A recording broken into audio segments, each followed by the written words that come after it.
Imaginez une ville où chaque rue sent le jasmin, où chaque port murmure des secrets, et où chaque balcon donne sur une mer, que seuls quelques privilégiés peuvent vraiment s'offrir. Cette ville, ce n'est pas une légende. C'est Cannes. Pas le Cannes du festival.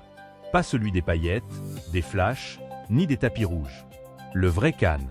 Celui que vous ne voyez jamais. Le Cannes des familles royales, des magnats discrets, des fortunes anciennes et nouvelles. Un sanctuaire. Celui du pouvoir feutré. Bienvenue à Cannes. Capitale invisible des milliardaires. Tout commence par une promenade sur la Croisette. Ce boulevard mythique, bordé de palmiers parfaitement alignés, n'est qu'un avant-goût. Une vitrine.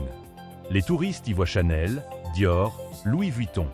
Mais les initiés y décryptent des signes, des codes, des indices. Car ici, tout est maîtrisé. Le style, le silence, la présence. À Cannes, un riche ne cherche pas à briller. Il cherche à disparaître dans le décor. Le vrai luxe ici, c'est l'invisibilité. Derrière les arbres sculptés au millimètre, des propriétés se cachent, ou plutôt se protègent. Des villas à 100 millions, 200 et même parfois 300 millions d'euros. Des lieux dont les murs ont vu passer des chèques, des industriels et même d'anciens chefs d'État. Introuvables sur Google Maps, mais connus par cœur des agents de fortune spécialisés. Ce monde-là ne s'achète pas simplement avec de l'argent. Il s'achète avec un nom, une réputation et parfois un carnet d'adresses transmis sur 3 générations. Regardons maintenant le port de Cannes.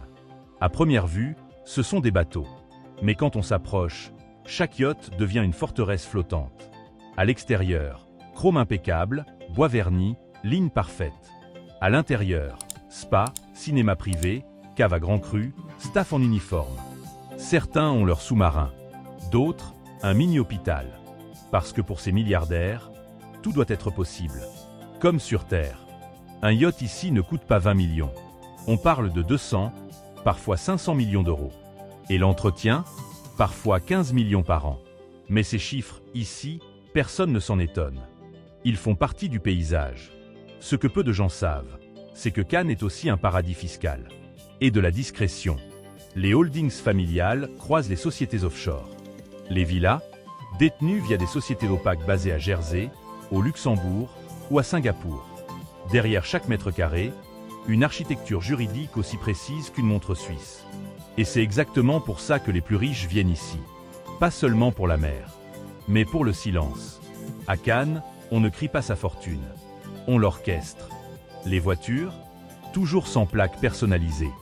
Les soirées, jamais filmées, jamais annoncées, mais somptueuses. Des réunions d'affaires déguisées en dîner privé. Des contrats à 8-0 conclus entre une bouchée de homard et une coupe de cristal. Cannes, c'est un Wall Street sur la Côte d'Azur. Un Davos en maillot de bain. Un sommet discret du pouvoir. La ville elle-même cultive cette atmosphère de secret. Même les agents immobiliers parlent en code. On ne dit pas « villa avec piscine et vue mer ». On dit « propriété de prestige, accessible sur validation de dossier ». Si vous demandez le prix, vous n'êtes pas invité. Mais derrière cette opulence, il y a une organisation. Les sociétés de gestion de fortune prennent tout en main.